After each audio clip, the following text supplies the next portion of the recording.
Gracias por conectarte a nuestra reunión online. No olvides compartir esta transmisión y prepárate para nuestro tiempo de alabanza y adoración. Comenzamos.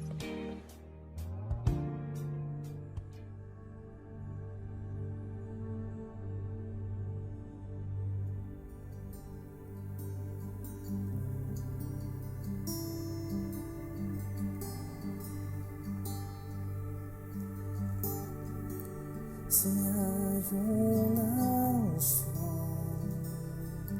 aquí cayendo sobre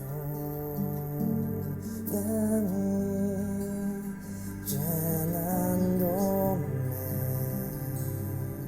y sanando mi ser. Si hay una unción aquí cayendo sobre mí, llenándome y sanando mi ser. Mi espíritu y mi alma se están llenando con el poder de tu Espíritu Santo. Mi vida nunca más será igual. Mi espíritu y mi alma se están llenando con el poder de tu Espíritu Santo. Mi vida nunca más, mi vida nunca más, mi vida nunca más será igual. Oh, oh, oh, oh, oh, oh,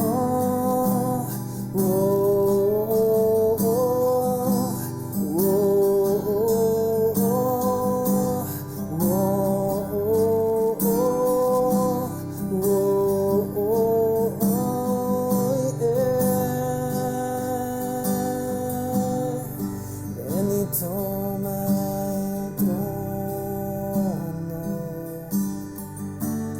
ven y toma el trono,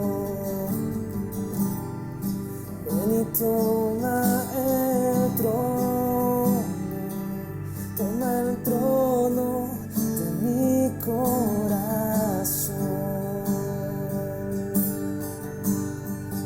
Ven y toma el trono, ven y toma el trono, ven y toma el trono.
increíble es poder adorar juntos. Te recordamos que nos puedes seguir en redes y compartir nuestra transmisión para poder alcanzar a más gente.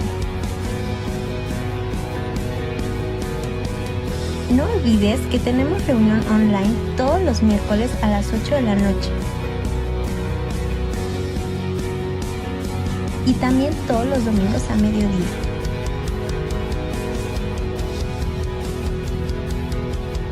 Ponte cómodo y prepara tu corazón para el mensaje que Dios tiene a nuestras vidas. Bienvenido. Hola, ¿qué tal? ¿Cómo están, familia, amigos? Un placer de estar nuevamente con ustedes a través de esta transmisión. Y pues bueno, de alguna forma continuando hablando sobre lo que Dios ha puesto en nuestro corazón hablar. Y yo creo que es muy importante, sobre todo en este tiempo, en esta época en la que nos ha tocado vivir una situación muy especial que pues no se había dado en muchísimos años. Una situación que está afectando a todo el mundo.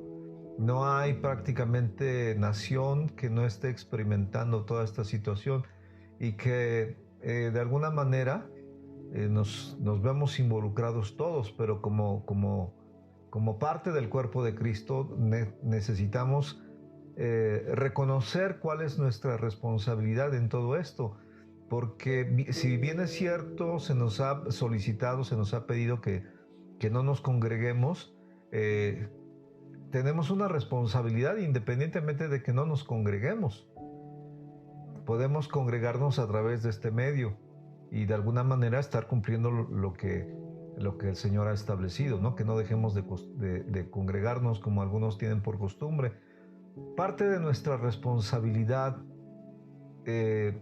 a veces no nos gusta expresarlo de esta manera, pero el Señor Jesucristo decía que nosotros somos la luz del mundo. Decía que somos la sal de la tierra. Y bueno, nosotros sabemos que la luz en las tinieblas pues sirve para ver dónde estamos, para alumbrar el camino, para ver con claridad. Y la sal, pues bueno, también es un elemento que se ha utilizado para preservar los alimentos.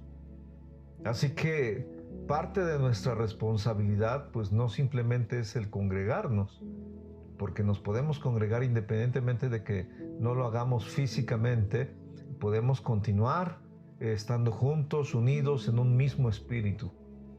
Y en este tiempo se escuchan muchas voces y yo he estado tratando de enfocarme hacia la importancia y la necesidad de estar atentos a la voz de Dios, no a la voz de, no sé, de alguna otra persona, sino a la voz de Dios.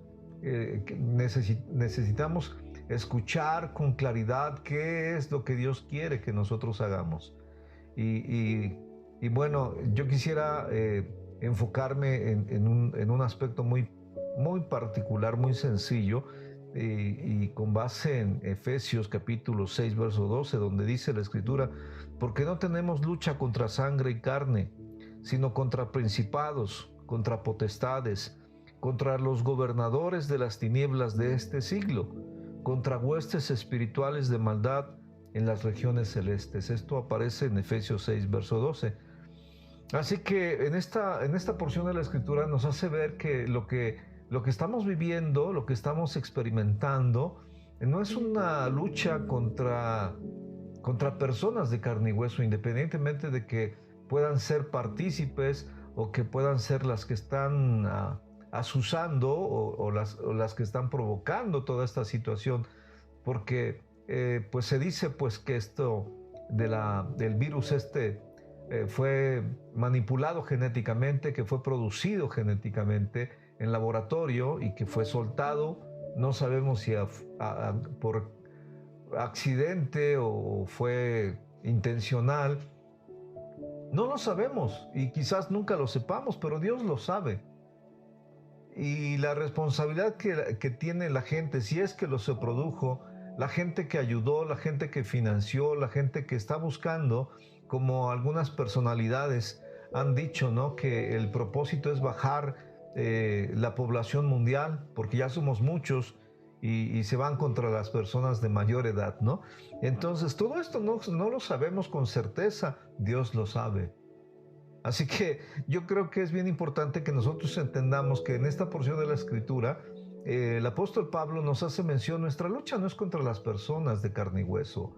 No tenemos por qué pelearnos contra ellos. Nuestra lucha no es contra ellos, sino contra los principados, contra las potestades, contra esas huestes, contra los que gobiernan las tinieblas y que manipulan a las personas.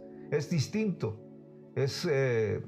Yo he puesto algún ejemplo en alguna ocasión, es como si alguien te pusiera un puñal, tú estás hipnotizado, te ponen un puñal en la mano y te hacen que le des una puñalada a otra persona y en ese momento despiertas y te das cuenta de lo que hiciste, pero realmente tú no fuiste el que lo hizo, sino fuiste manipulado. Entonces la Escritura es clara, nuestra lucha no es contra las personas de carne y hueso.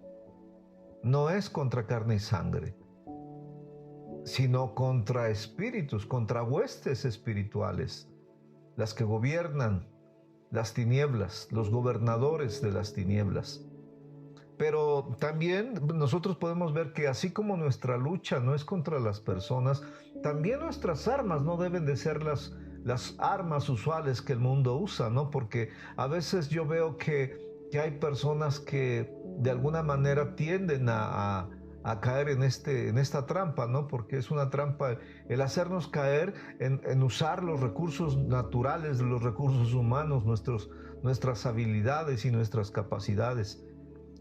Y también el apóstol Pablo en la segunda carta a los Corintios, en el capítulo 10, voy a leerles del verso 3 al 5, dice: pues aunque andamos en la carne, no militamos según la carne, porque las armas de nuestra milicia no son carnales.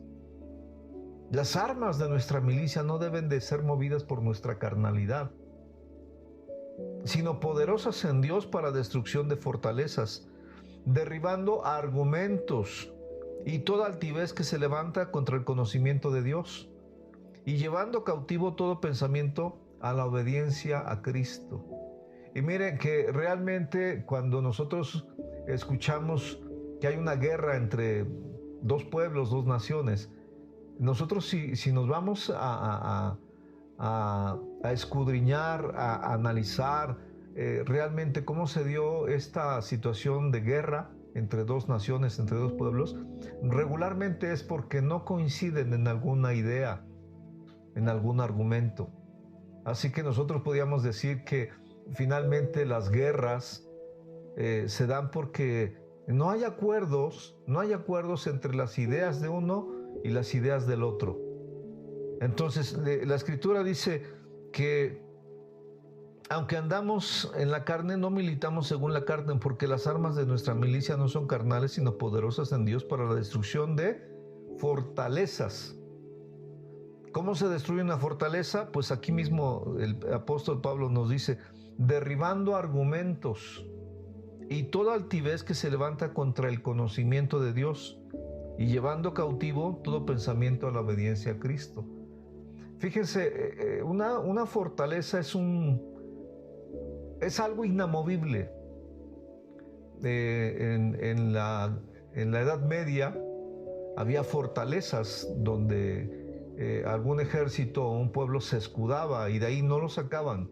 Es algo que se establece firmemente, y a veces es un pensamiento, es una idea, es un concepto que se establece firmemente en la mente de los hombres y es difícil cambiarlos. Yo veo, por ejemplo, en la actualidad hay fortalezas, porque hemos visto, por ejemplo, cómo hay médicos que están luchando por nuevos tratamientos y que se ha visto que gente se ha salvado con nuevos tratamientos. Pero hay otra sección, otro grupo de personas, de médicos incluso, que dicen no, y hay una fortaleza inamovible, no ceden. ¿Por qué? Porque se aferran a lo pasado y no se abren a nuevas opciones, a nuevas alternativas, a nuevos medicamentos, a nuevas estrategias incluso. Y hay una lucha ahí entre el pensamiento anterior y el innovador. Y nosotros vemos que esto está causando muertes. Hemos visto cómo hay personas que en las redes sociales dan testimonio, médicos incluso, de que han probado nuevas terapias y les han funcionado. Y sin embargo, estas nuevas terapias son condenadas por el mundo, principalmente por organizaciones supuestamente encargadas de la salud mundial, encargadas de la administración, por decirlo así, la administración de salud en las diferentes naciones. Sin embargo, hay grupos que se han abierto y están haciéndolo y están promoviéndolo, y parece ser que hay una lucha entre si esto es válido, si no es válido, y nos olvidamos de que la gente está muriendo. ¿Cuáles son los argumentos de las personas que dicen que no sirve? Bueno, nuestras armas no son terrenales, no son carnales, sino poderosas en Dios para la destrucción de fortalezas. Y dice, derribando argumentos. Y yo creo que aquí es importante, donde nosotros tenemos que ser críticos en el sentido de analizar lo que uno dice y lo que otro dice. Porque finalmente no podemos ponernos a favor de unos y en contra de otros, porque nuestra lucha no es en contra de las personas. Derribar las fortalezas, los argumentos y toda altivez que se levanta contra el conocimiento de Dios. Y ¿saben qué? Esto para mí es muy importante, porque es más importante lo que Dios dice que lo que pueda decir el mundo. Y el deseo de Dios es que ninguno muera, que ninguno perezca. Sin embargo, hay una lucha y se condena a la gente. Mencionaba en una transmisión pasada cómo un doctor que tiene una clínica privada en Querétaro se le clausuró por estar sanando a las personas con un tratamiento que se dice no ha sido demostrado científicamente. Estamos en una situación en la que nosotros debemos de tomar nuestra responsabilidad como creyentes, y eso no quiere decir que no seamos entendidos en estos aspectos. En lo personal, a mí me gusta mucho investigar, y he investigado mucho sobre todo esto, y la verdad me da tristeza que las autoridades sanitarias, las autoridades de salud se cierren y que no tengan la habilidad, la sabiduría como para entender que lo que está en juego son vidas humanas. Y aquí de lo que se trata es de salvar vidas humanas.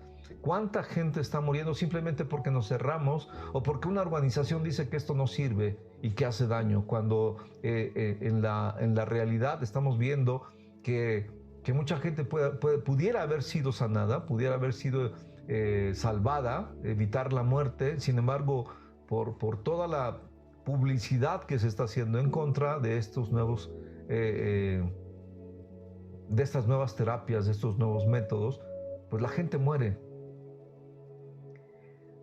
Y no podemos caer en el juego de usar nuestras armas carnales y empezar a hacer demandas, pancartas, marchas, porque Dios no nos llamó a eso. Pero sí sabemos que nuestras armas, dice la Escritura, no son carnales, pero son poderosas en Dios para destruir todos estas fortalezas, estos argumentos, toda esta altivez del mundo que no quiere reconocer que hay otras formas de ayudar a la gente que está en peligro de muerte. Llevando cautivo todo pensamiento a la obediencia a Cristo. Y bueno, nuestro deber. Mateo capítulo 5, versos 43, voy a leer del 43 al 45. Y dice, oyeron que fue dicho, amarás a tu prójimo y aborrecerás a tu enemigo. ¿Por qué? Porque todas estas situaciones, ¿qué es lo que hacen? Es como pelear unos con otros cuando somos parte del mismo equipo, ¿no? Por ejemplo, yo lo veo aquí en México, ¿no? ¿Cuánta gente está a favor del gobierno y cuánta gente en contra del gobierno? cuando debiéramos de ponernos de acuerdo y ponernos a orar por el gobierno. ¿Para qué? Para que puedan dirigir, que Dios les dé la habilidad, la sabiduría de poder guiar correctamente a toda nuestra nación. En lugar de andar peleando y haciendo 20,000 cosas, ¿no? Ponernos a orar.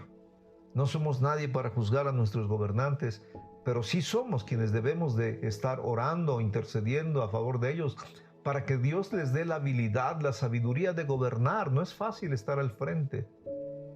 Y en lugar de estar peleando unos con otros, apoyar a través de nuestras oraciones. Nuestro deber como creyentes, nuestro deber como cristianos, es clamar a Dios y pedirle por nuestras autoridades para que podamos nosotros vivir quieta y reposadamente, y que Dios de verdad derrame su gracia, su amor, su bondad, su misericordia sobre esta nación y dirija los pasos, las decisiones de nuestro gobierno. He escuchado, por ejemplo, que hay autoridades que están por aprobar el aborto a nivel nacional, y hay autoridades que están a favor de los matrimonios entre personas del mismo sexo. Y la verdad, nosotros no nos oponemos a las autoridades, pero sí nos oponemos a toda norma, ley que esté en contra de la voluntad de Dios. Y no quiero decir que no amemos a los homosexuales. Yo entiendo perfectamente que son las personas que más sufren en esta tierra. Yo tuve muchos amigos así, y la verdad, yo he tratado en todo lo que puedo siempre ayudarlos. ¿Por qué? Porque sé que son personas que sufren, porque no nacieron así. Eso es algo que la gente no entiende, pero bueno, no es el tema. Así que en la Escritura nos dice: oyeron que fue dicho, amarás a tu prójimo y aborrecerás a tu enemigo. Pero yo les digo, amen a sus enemigos.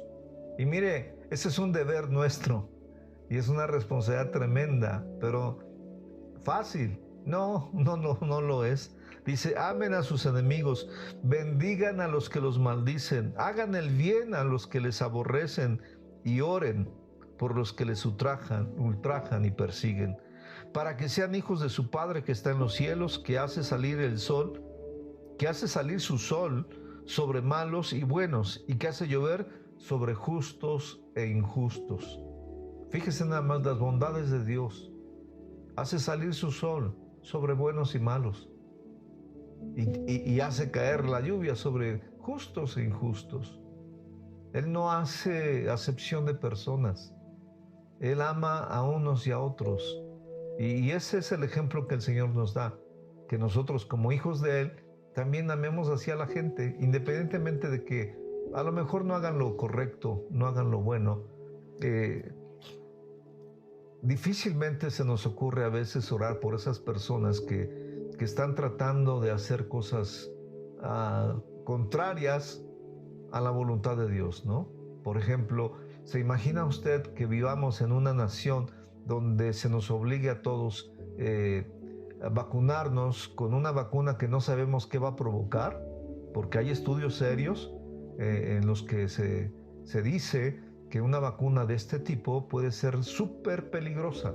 ¿Qué quiere decir? Que puede traer más problemas que beneficios, y que pueda ser obligatoria. Y se imagina usted que tenga que salir el ejército a vacunar a fuerzas a toda la población. ¿Vamos a esperar que suceda eso? ¿O vamos a doblar nuestras rodillas y empezar a hacer lo que Dios manda? Hacer el bien. Dice, amen a sus enemigos.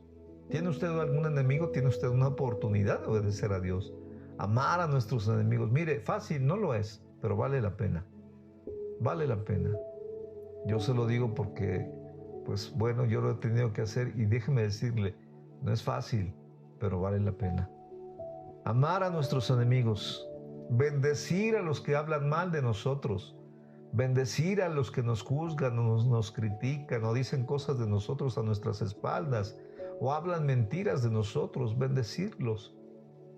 No fácil, no lo es, pero vale la pena. Hacer el bien a los que nos aborrecen.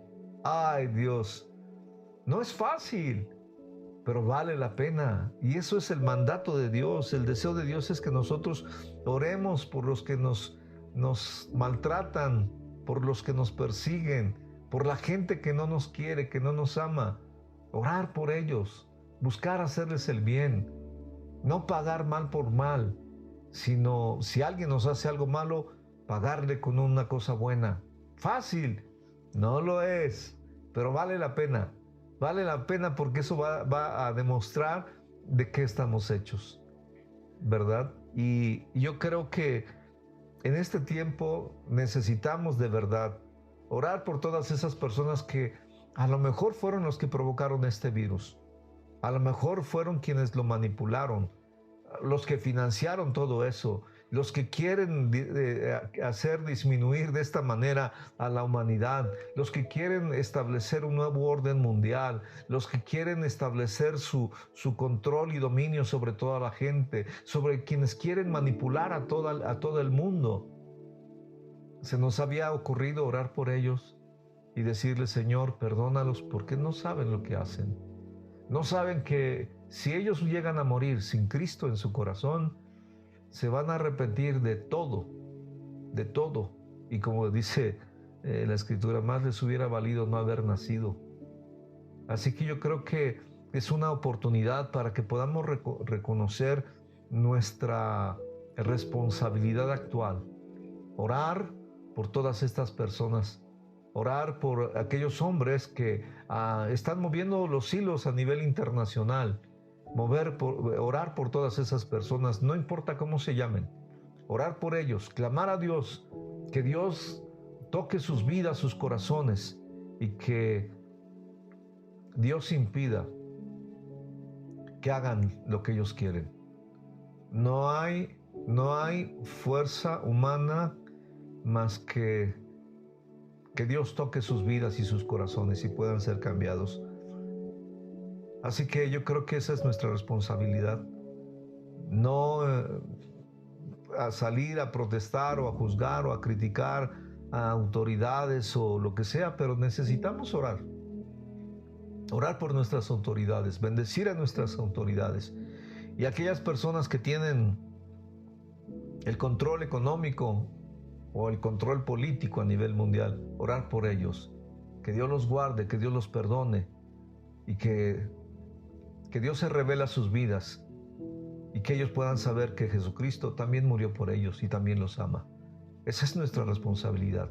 Nuestra lucha no es contra personas de carne y hueso, es contra principados, contra potestades, es contra huestes espirituales de maldad, los que gobiernan las tinieblas. Así que nosotros tenemos que orar. ¿Para qué? Para reprender todas estas cosas, pero también orar para bendecir a esas personas que nos ultrajan, que nos persiguen, que nos juzgan, que nos critican, y que Dios guarde a todas esas personas y les perdonen de todo lo malo que puedan estar haciendo, porque bien es cierto que hay muchas muertes en todo el mundo y a veces nosotros nos olvidamos que entre todas estas personas están muriendo muchos sin Cristo. Y si esto fuera un partido de fútbol, la pregunta sería: ¿vamos perdiendo o vamos ganando? Yo les invito de verdad a que entendamos esto y empecemos a hacer lo que Dios manda. Amar a nuestros enemigos, bendecir a los que nos maldicen, hacer el bien a los que nos aborrecen y orar por los que nos ultrajan y persiguen. Así que Dios los bendiga mucho. Gracias por seguirnos. Y yo les invito a usted que quizás nos está viendo por primera vez, ahí en lo más íntimo de su corazón, de su hogar, le invito a que se ponga cuentas con Dios. Dios le ama de una manera tal que Él envió a Jesús a dar su vida por usted y por mí. Yo le invito a que usted pueda hacer una oración en la que le diga: Padre, perdona todos mis pecados, todas mis maldades, todos mis delitos. Hoy me arrepiento de corazón y abro mi corazón, las puertas de mi corazón, para aceptar a Jesucristo como mi Señor y Salvador. y reconociendo que Jesús es el Señor, reconocemos que Él es el que manda, nosotros solamente obedecemos. Que Dios los bendiga y nos vemos en la próxima transmisión.